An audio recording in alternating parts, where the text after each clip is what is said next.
Hey everyone, and welcome back to Let's Talk Crime. This is part 2 of Bardstown Mysteries. In the last episode, we left off at Tommy Ballard going hunting with his 12-year-old grandson, and all of a sudden, he's shot in an open field. Investigators spent much of the day Saturday searching a property on Ed Brent Road near the Bluegrass Parkway in Bardstown. Family members say 54-year-old Tommy Ballard was there hunting with his grandson when he was shot in the back. We said that family's gone through so much already. To lose the father in a hunting accident on top of everything they've gone through already, just got to be horrible. Police say it is too early to tell if Ballard's death is in any way connected to the disappearance of his daughter, Crystal Rogers. I'm sure that's what people have on their mind, but we have no way right now to link any of that together. We're still in the early stages. The mother of 5 was last seen July of 2015. Authorities do not expect to find her alive.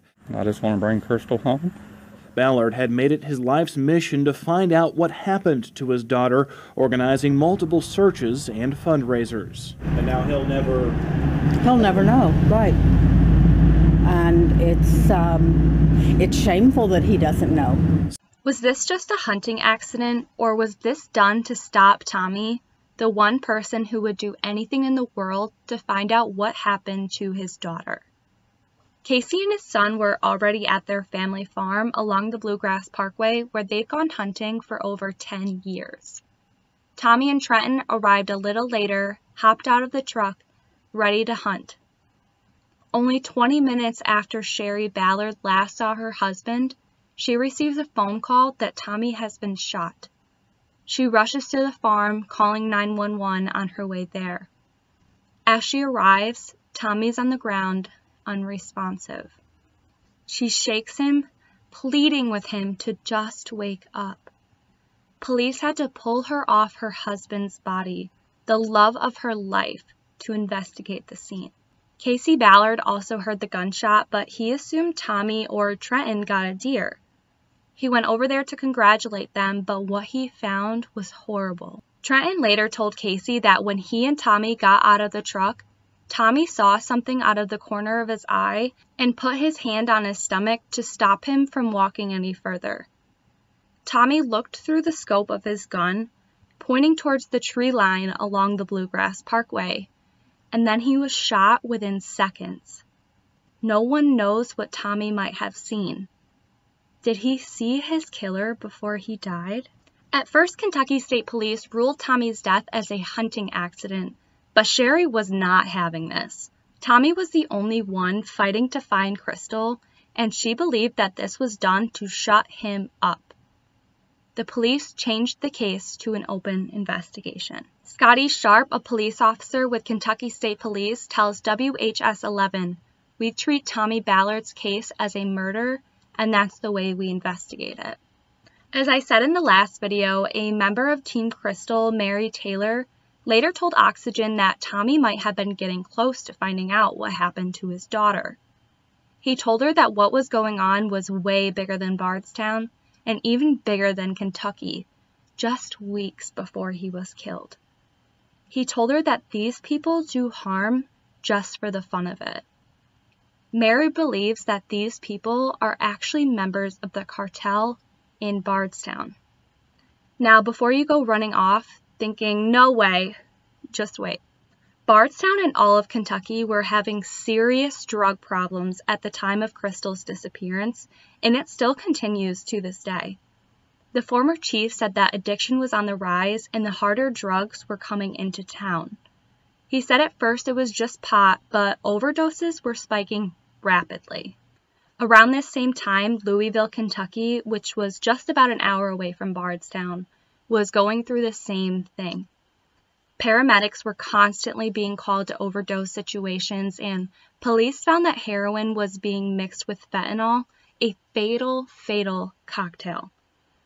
This former chief does believe that it is possible that the murder of Tommy Ballard and the potential murder of Crystal Rogers, and also 2 other unsolved cases in Bardstown, were linked to drugs.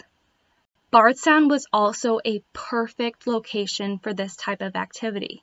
The Bluegrass Parkway runs east to west for 71 miles in Kentucky and intersects with Interstate 65 in Bardstown, so they come at like a T. Interstate 65 runs north to south from Chicago, Illinois to Alabama, and it runs right through Kentucky. It's just a straight shot. If you want to go from Alabama to Chicago, you can do that. You could go anywhere, in any direction, and be out of Bardstown within minutes. Now, I was watching something that the Draper brothers did. I believe it was Dusty, and he was saying that Interstate 65 is something called a corridor, which means it's a perfect shot from bringing drugs to one location to the next. And Bardstown was just a perfect location to do that. He said something along the lines of, it's easy to run drugs in a smaller town than in a large city, I believe. He said, you can make friends with cops and get away with it and have them on your side, kind of. That's easier to do in a smaller town than it is in a city like Chicago. And I know you can find drugs in any small town, not just Bardstown, but something different is happening here. I mean, all of these unsolved murders, and there's not just 4 or 5, as most people report. It's just weird. Before Tommy died, he told members of Team Crystal that he was planning one of their biggest searches yet. Tommy also helped search for another missing man about 15 miles away from Bardstown. 42-year-old Paul Edlin went missing in July 2016. His cousin Jessica Douglas said that he was an adventurer and liked to walk the train tracks. So she went out to the tracks and found his walking stick, shirt, shorts, 1 shoe, bandana, knife, and cigarettes. Jessica was also a member of Team Crystal at the time, so she reached out to Tommy Ballard for help. He agreed to collaborate the search efforts to find both Paul and Crystal. The next day, Tommy found Paul dead on the creek bed. The police ruled Paul's death as an accidental drowning, but Jessica doesn't believe this. She says based on Paul's belongings scattered on the train tracks and what she saw at the scene, she believes someone else had something to do with this. Could this be another reason why someone was after Tommy? As police continue to investigate the disappearance of Crystal and the murder of her father, Oxygen brought in Jim Kavanaugh, a former ATF agent and ballistics expert, to look at the scene where Tommy was killed. He first points out that this was private property, so other people shouldn't have been hunting here unless it was one of the Ballards. Casey, Trenton, and Casey's son were ruled out of any involvement after police looked at their guns, showing that none had been recently shot. Then he saw an opening in the tree line where the Bluegrass Parkway was. In this opening, it was very clear that the branches of some of the trees were sawed off, and this was not natural limbs just breaking off. Someone did this purposefully. Okay, so this was something that I found interesting while I was looking on Google Maps trying to find Tommy Ballard's farm because, yes, I'm a crazy person like that. And this is what I saw, is this kind of like almost blacked out on the tree line. But if you look at this right here, it's very clear as to what's going on.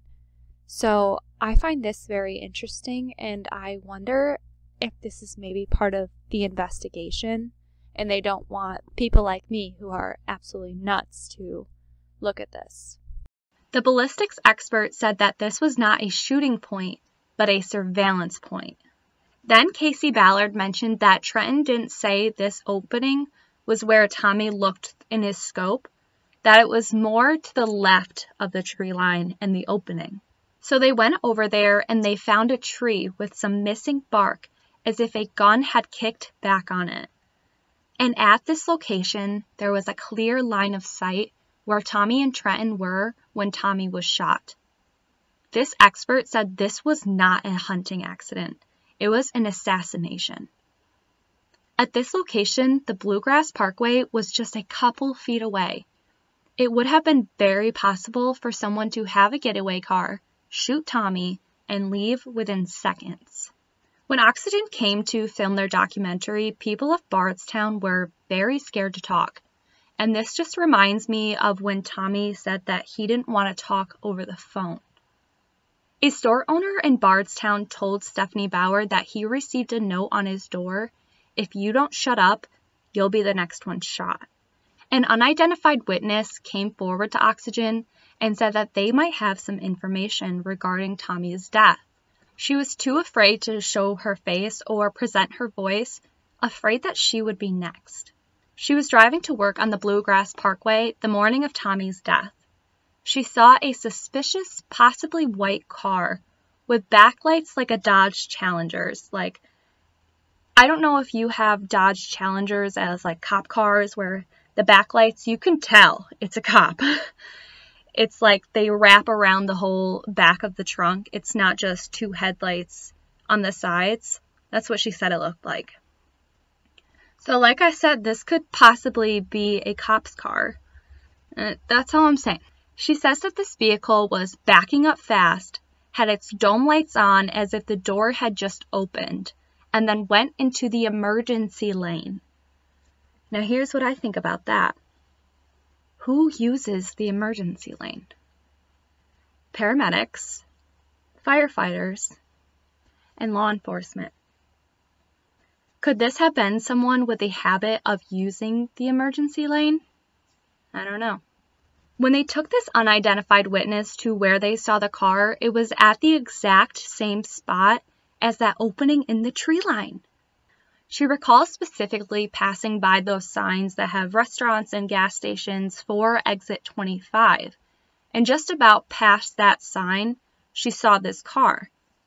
Police actually put out a statement asking if anyone was driving down the Bluegrass Parkway that morning between mile marker 21 and 25 to come forward if they saw anything. So she was right there, probably around mile marker 24. Police are still not able to rule out if Tommy's death was a hunting accident or a homicide, but no one has come forward to say that they were the ones who accidentally shot Tommy. Now, I understand why, because they were on private property, so it could have been someone who was hunting there when they shouldn't have been, but I don't believe that at all. At Tommy's funeral, Team Crystal wore shirts saying, "We will continue your walk," showing support to continue the effort that Tommy put in to find Crystal. Searches continue to happen regularly in Bardstown by Team Crystal, including 2 cadaver dogs, Duke and Gina. There were many spots that the dog hit, including Melody Lake and nearby properties. According to Sherry, the dogs continue to indicate at one specific spot on Melody Lake. As I said in the last video, Sherry tried to have this lake drained, but it just never happened. Divers have gone into this specific location, but the bottom of the lake is very muddy and they didn't find anything. Personally, I don't believe Crystal is here. I think it's possible that some evidence of the crime may be here, but I'm not sure. I have my own theories. There was one abandoned property that Team Crystal got a tip about, claiming they saw Brooks at this location. It was an abandoned farm or house, I believe, and they went to search, and both dogs indicated at a burn pile. Kentucky State Police came to gather the evidence, but nothing came of it. Oxygen went through Tommy's box of research to do the same as Team Crystal, to continue the search. They found that an inmate sent a letter to Tommy before he died. In this letter it reads, "A while back I was in Oldham County Jail in a holding cell and overheard an inmate say that Crystal wasn't in Bardstown. He spoke of an area called White Mills and Highway 62. I know this isn't much, but I tried to notify Bardstown Police twice by letter, not only about Crystal's case, but also about the Netherlands and Jason Ellis." I'll give you a brief backstory on these 2 unsolved murders, but we'll go more into depth in the upcoming episodes of Bardstown Mysteries. Jason Ellis was a police officer for the Bardstown Police Department. He was ambushed and shot 3 times in between his bulletproof vest in 2013 on his way home from work. Kathy and Samantha Netherland were brutally murdered in their home just a year later. Both of these cases are still unsolved. Oxygen's hosts Stephanie Bauer and Dwayne Stanton talked to the Ballards, and they said that when Tommy tried to visit this inmate, he was moved to another prison the same day. So Oxygen tried to meet with him too, and they moved him again. Why are they trying to prevent this guy from talking? Stephanie continued contact with the inmate over the phone. Now, inmate testimonies make me and other people question their motives, but this inmate didn't talk about any reduced sentence, and he didn't even want to talk to the police. He said that when he tried to bring this information forward, that detectives had actually tried to pin the murders on him, so that's why he doesn't want to talk to them. When the inmate was on the phone with Stephanie, he said it's kind of hard to talk right now, indicating that he didn't really feel comfortable as to who was listening to the phone calls. We all know that prison phone calls are being recorded and often monitored. But he did talk, and he said that he heard Crystal's car was planted on the Bluegrass Parkway, and her remains were taken to a burnt-down garage on Highway 62 in White Mills, Kentucky. He knew about this from a cousin who he claims was also murdered for witnessing another crime. So Stephanie and Dwayne actually drive out to this location that the inmate had given directions to. They actually find the location, and it was burnt down, but they were curious when it was burnt. They just wanted to solidify his story and see if it was actually factual. Searching through fire department records, this garage was actually a pretty large establishment at one point, and it was burnt several times throughout 2016 and 2017. Now, I don't know if this is actually possible. Crystal went missing in 2015, so who actually knows? I mean, why would someone wait to hide a body and burn it a year later? So that's something I find interesting. Stephanie tried to encourage this inmate to talk to police again, maybe with a different detective like John Snow. The inmate agreed to talk, but Detective John Snow later told the Kentucky Standard that he knew of this abandoned building that Oxygen had done the documentary on, but Oxygen nor this inmate ever gave him the location, so they haven't been out there to search. I find that really disappointing on Oxygen's end to do such a thorough documentary, and I'm not going to say that they did a bad job, but I just find it really disappointing that as soon as the documentary was done, like, it didn't matter anymore. I don't know. I think that they did a really good job to put the word out there for Crystal, but just because you leave Bardstown doesn't mean the case is over. That's all I'm going to say. We'll talk more about what this inmate said in the next upcoming episodes of Bardstown Mysteries. After Tommy was shot, signs stating "standing with the Ballards" and other signs pointing the finger at Brooks started to disappear. Now, I understand someone maybe in Brooks's life wanting to take the incriminating signs down, but why the ones about Crystal and her family? It was later found that the person who was taking these signs down was Crystal Malpin. Crystal was Brooks's new girlfriend. Really like them crystals, don't you? She was caught on camera taking a sign "standing with the Ballards," and she was arrested for this in July of 2017, but she was pretty much just given a slap on the wrist. Sherry Ballard actually called this woman because apparently one of her family members taught her older sister or something, and Sherry asked, "Why did you do this?" And apparently Crystal Malpin told her that she was sick of Crystal. And she even told Sherry that "you'll get sick of it too." How disgusting. How gross is that?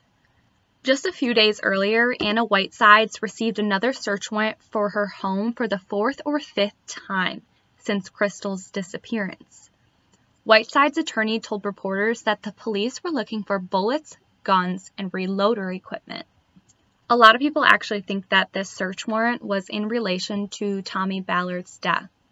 It's speculated that the police actually have the bullet or the shell casing that Tommy was shot with, and they're trying to find a match.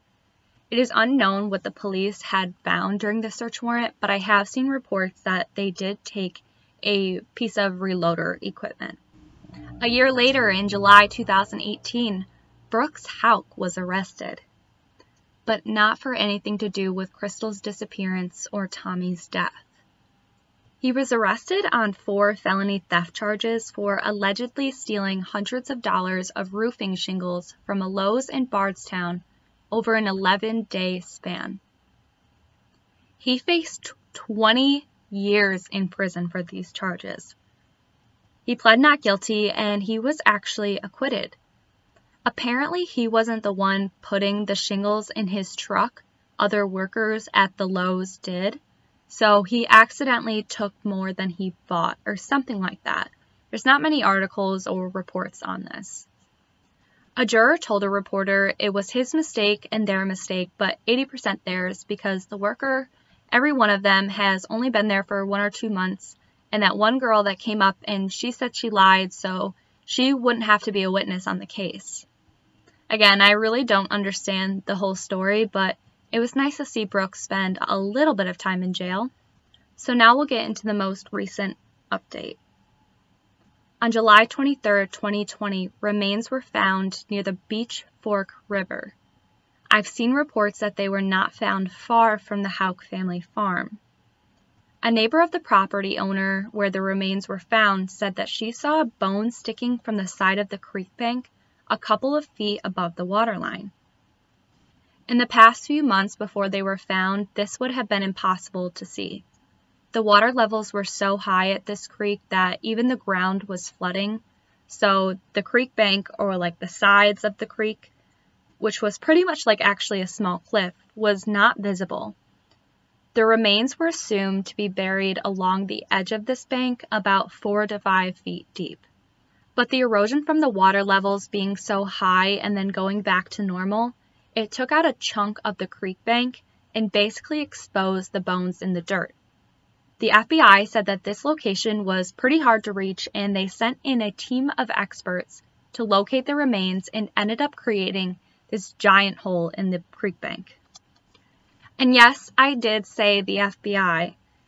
I guess the FBI was actually involved in the case about 18 months before the remains were found, but it kind of had to be on the down low. These remains were sent to the FBI's forensic lab in Quantico, Virginia, the biggest, most equipped lab in the entire United States. So this was such a huge, huge deal. And honestly, I'm sure Tommy is looking down so happy that his daughter is finally getting the help and the resources that he had been fighting for until he died.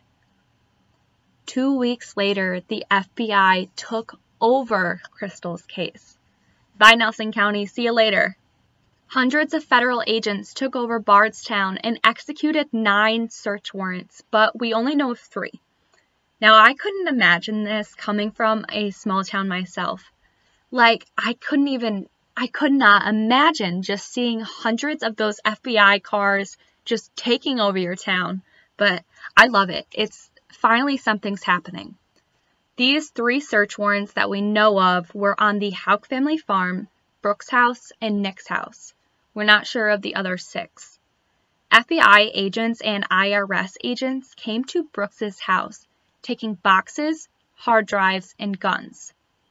So do any of you remember when Brooks was saying that they're throwing me under the bus in that interview with Nelson County? And I said that one of those rumors was that the IRS was after him? Wonder if that rumor was so true after all, huh, Brooks? They brought divers to search the Houck Farm pond, and I don't think the sheriff's department ever did this, but I'm not sure. They also conducted over 50 interviews in Nelson County and even searched through Sherry Ballard's storage unit, which contained Crystal's belongings and her car. Not one law enforcement agency has ever done this before. Sherry Ballard told WHS 11's reporter Shay McAllister who is also the host of the Bardstown podcast, which is really great, that she feels closer to getting justice for Crystal and Tommy than ever before. Later in August, the FBI did give a slight update on the remains. They said it would take a while to create a DNA profile, probably because of the condition the remains were found in. But they do say that the remains do belong to a female who was between 5'2" and 5'9", and she was estimated to be between 24 and 82 years old. So as I was writing the script, it was still unclear as to if the remains belonged to Crystal or not. That was the big hope, and Sherry Ballard was just so hopeful to finally get some answers. But then I just recently found out a few days ago that the FBI said these remains did not belong to Crystal. The day after Tommy's 4th anniversary, it was found out that these remains were not Crystal's. So please keep Sherry Ballard in your thoughts right now, because I could not imagine having one heartbreaking anniversary and then having your hopes up that maybe something will be done. And then the next day you find out that that hope is shattered. I just couldn't imagine what she's going through, and just please keep her in your thoughts. So that's it for these 2 cases so far, but what are the theories? Obviously, we can't say for sure that Crystal's disappearance and Tommy's death are related, but I think that's what the majority of people think, and rightfully so. The most widely believed theory is that Crystal's boyfriend, Brooks Houck, had something to do with her disappearance and that his brother helped him cover it up, allegedly. And honestly, I believe this theory as well. Detectives indicated to Nick Houck that they believed Crystal was having an affair during his interview. They also indicated that Crystal may have known something about Brooks or Nick. Now, I'm going to talk about my Reddit sleuthing, and this is the most popular post under the Crystal Rogers subreddit. It's titled, "I Know More Than I Should," if you want to read it for yourself. The following is all alleged and a complete conspiracy, so keep that in mind. This person claims that Nick Houck was a part of a drug organization and Brooks was also involved. They claim that Brooks's rental properties were possibly used for this activity. They also claim that the reason why Brooks ran for sheriff was to get away with this kind of activity undetected. Again, all alleged. This is not factual. This is just something that someone else is claiming. I'm just throwing that out there. Now, like I said, the police insinuated that Nick and Brooks might be doing something that they shouldn't have been. And Crystal found out, and that's why she's not here anymore. This person says that this is what happened, and this is why she is no longer alive, allegedly. This user and others also believe that Nick Houck was involved in the murder of the Bardstown police officer, Jason Ellis. He was shot in a very similar manner as Tommy Ballard. And that's where we'll end today's episode. Next time we'll pick up on the murder of Jason Ellis and how this case could be connected. If you have any information regarding Tommy Ballard's death, no matter how small, please contact 1-800-CALL-FBI or submit an anonymous tip. Thanks for listening to Let's Talk Crime, and I'll see you next time.